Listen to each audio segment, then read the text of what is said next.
പരിശുദ്ധാത്മാവ് നമുക്കൊരു വലിയ ദൂത് നൽകുകയാണ്.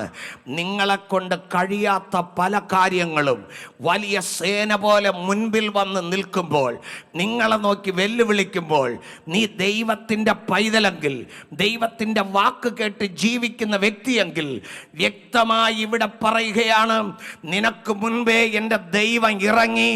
യഹോവ തന്നെയായിരുന്നു ഇസ്രായേലിന് വേണ്ടി യുദ്ധം ചെയ്തത്. ഹല്ലേലൂയ. നിന്റെ ഏത് മേഖലകളിലാണ് നിനക്ക് ജയമില്ലാതെ നീ തോറ്റ് ജീവിതം നിരാശപ്പെട്ട് കിടക്കുന്നുവോ, ആ മേഖലകളിൽ നിനക്ക് മുന്നോട്ട് പോകാൻ പറ്റില്ല, എനിക്കിനി അടുത്ത പാദം വയ്ക്കാൻ പറ്റില്ല എന്ന് കരഞ്ഞും കൊണ്ട് വന്നിരിക്കുന്ന വ്യക്തികളെ നോക്കിക്കൊണ്ട് പരിശുദ്ധാത്മാവ് വളരെ വ്യക്തമായി പറയുന്നു, ആമേൻ, നിനക്ക് വേണ്ടി യുദ്ധം ചെയ്യുവാൻ എൻ്റെ ദൈവം ഇറങ്ങും. യഹോവ തന്നെയായിരുന്നു ഇസ്രായേലിന് വേണ്ടി യുദ്ധം ചെയ്തത്. ഹല്ലേലൂയ. നിനക്ക് യോശുവ വെട്ടത്തക്കതൊക്കെ വെട്ടി, ജനമെല്ലാം പേടിച്ചു ഓടി. അപ്പോൾ എൻ്റെ ദൈവം സ്വർഗത്തിൽ നിന്ന് വലിയ കല്ല് മഴ പോലെ പെയ്യിച്ചു.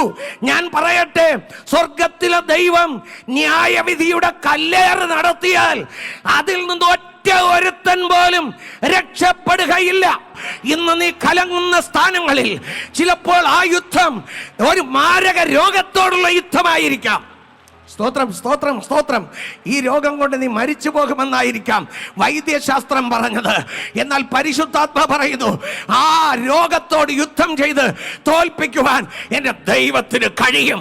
മരണം മുഖാമുഖമായി കാണുന്ന ഒരവസ്ഥയിലായിരിക്കാം നീ ഇന്ന് നിൽക്കുന്നത്. എൻ്റെ ദൈവം നിനക്ക് വേണ്ടി എഴുന്നേറ്റാൽ മരണം തോറ്റുപോകും.